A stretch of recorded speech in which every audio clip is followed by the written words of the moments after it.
نذیر، واصف، ولید، عذرا، اسما، فرد سب حیران پریشان ہو گئے، سب کے منہ کھلے کے کھلے رہ گئے جب پتہ چلتا ہے ان کو کہ یہ گھر جو ہے نا فافے کٹنی پھپھو کے نام ہو چکا ہے۔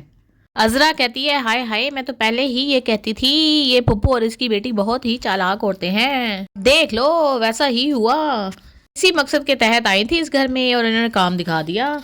مال کی بے وقوفی ہم سب کو لے اڑی۔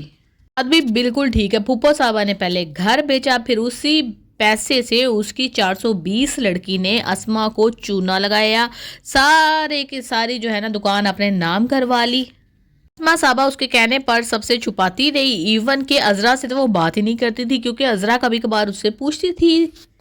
یہ بات وہ بار بار کہتی تھی کہ سارا تمہاری دکان لے اڑے گی، سارا تمہارے کاروبار پہ قبضہ کر لے گی، لیکن اسما سمجھتی تھی شاید یہ میری دشمن ہے، شاید یہ مجھے ترقی کرتا ہوا نہیں دیکھ سکتی، یہ تو گھر میں بیٹھی ہوئی ہے اور میں کام کر رہی ہوں، تو شاید اس وجہ سے یہ ایسی باتیں کرتی ہے، تو اس نے اس سے بات کرنا ہی بہت کم کر دیا تھا۔ حالانکہ عذرا اس کی ویل وشر تھی، اگر وہ اس کی سنتی اور شیئر کرتی عذرا کے ساتھ اسما کی ساری پلاننگ، تو شاید اس کی بوتیک اس طرح سے اس کے ہاتھ سے نہ نکلتی جس طرح اس نے ساری زندگی جس چیز کے لیے محنت کی تھی۔ پھپھو کو کٹہرے میں کھڑا کر لیا گیا اور نصیر صاحب نے کہا کہ اب یہ چاروں بھائیوں کے نام کریں گی گھر، لیکن یہ سب لوگ جائیں گے باہر۔